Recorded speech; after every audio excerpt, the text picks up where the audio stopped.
दोस्तों आजकल पत्नियां या महिलाएं छोटी छोटी बातों पर पति और ससुराल वालों पर 498 है और तमाम तरीके के घरेलू हिंसा दहेज का झूठा मुकदमा दर्ज करा देती हैं दोस्तों। और आज का ये जो हाई कोर्ट का जजमेंट है ऐसे ही मामलों से जुड़ा हुआ है दोस्तों।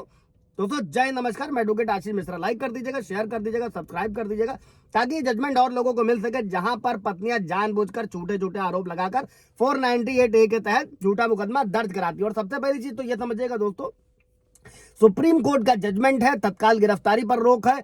और ऐसे में ही अगर पत्नी बिना कारण अलग रह रही है तो उसे भी मेंटेनर नहीं देखा। ये कई सारे जजमेंट, इस पर ब्रीफ वीडियो आप जाकर देख सकते हैं दोस्तों।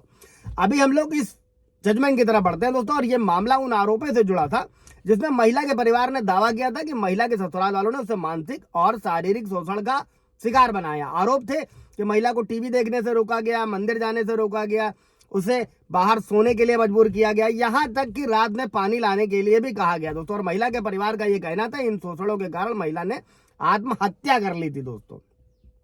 और बॉम्बे हाई कोर्ट ने इसी मामले में एक बड़ा फैसला सुनाया और 20 साल पुराना आदेश रद्द करते हुए एक आदमी और उसके परिवार को अपनी मृत पत्नी के खिलाफ क्रूरता के आरोपों से मुक्त कर दिया दोस्तों। और कोर्ट ने कहा कि महिला को टीवी देखने, मंदिर न जाने देने, पड़ोसियों से मिलने और गली में सोने जैसे वाली क्रूरता के तहत नहीं आती, क्योंकि यह अत्यधिक गंभीर कार्य नहीं है दोस्तों।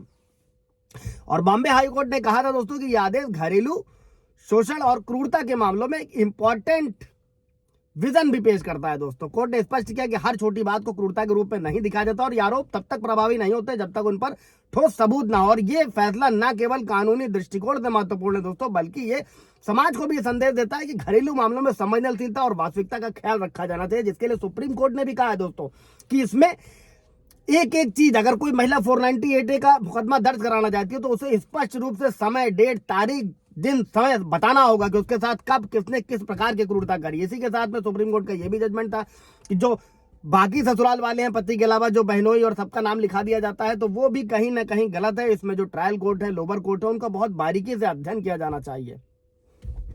अब अभी दोस्तों कोर्ट ने फैसला रद्द क्यों किया दोस्तों? क्योंकि कोर्ट ने ये कहा कि जो आरोप है ये सामान्य घरेलू मामलों से जुड़े थे और उनका कोई प्रभाव नहीं था, गंभीर प्रभाव नहीं था। और कोर्ट ने यह भी माना कि जिन बातों को क्रूरता के रूप में पेश किया गया, जैसे गली में सोने देना, सोने के लिए कहना, टीवी ना देखने देना, शारीरिक या मानसिक उत्पीड़न के रूप में नहीं माना जा सकता। और कोर्ट ने कहा कि क्रूरता का मतलब केवल मानसिक या शारीरिक हिंसा से नहीं होता है, बल्कि ये एक रिलेटिव, सापेक्ष अवधारणा है जो हर स्थिति में अलग हो सकती है। अब अंतिम फैसला क्या था दोस्तों? कोर्ट ने यह निर्णय दिया कि आरोपों के बावजूद जो मृतका थी उसके परिवार के पास कोई ऐसा ठोस सबूत नहीं था जो ये साबित कर सके कि आरोपी परिवार ने लगातार और गंभीर तरीके से महिला के खिलाफ क्रूरता करी। और इससे साबित नहीं होता है कि महिला की आत्महत्या के पीछे ससुराल वालों का कोई सीधा हाथ था। इसके बाद बॉम्बे हाईकोर्ट ने क्या किया, 20 साल पुराने जो फैमिली कोर्ट का फैसला था उसको निरस्त कर दिया और आरोपी परिवार को निर्दोष करार दिया दोस्तों। और साथ में कोर्ट ने यह भी कहा कि सिर्फ गली में सोने को बोलना क्रूरता नहीं माना जा सकता। और कोर्ट ने निर्णय इस बात को फिक्स करता है दोस्तों कि क्रूरता का हर मामला अलग होता है। केवल कुछ सामान्य घरेलू असहमति या किसी को टीवी देखना रोकना जैसे मुद्दों को न्यायालय में क्रूरता यानी कि 498 के रूप में पेश नहीं किया जा सकता, जो नए कानून में अब धारा 85 के तहत हो रहा है दोस्तों। और कोर्ट ने यह भी कहा कि आरोपों में कोई गंभीरता नहीं है, सामान्य मामले थे, आईपीसी की धारा 498 के तहत क्रूरता का मामला नहीं बनता है। पर यहां पर क्या होगा, हाई कोर्ट ने तो डिसीजन दिया, फैमिली कोर्ट ने क्या किया दोस्तों? जो सालों साल पति और उसका परिवार भुगतता रहा, क्या उसके लिए भी कुछ व्यवस्था होगी जो जजमेंट में कहीं नहीं है?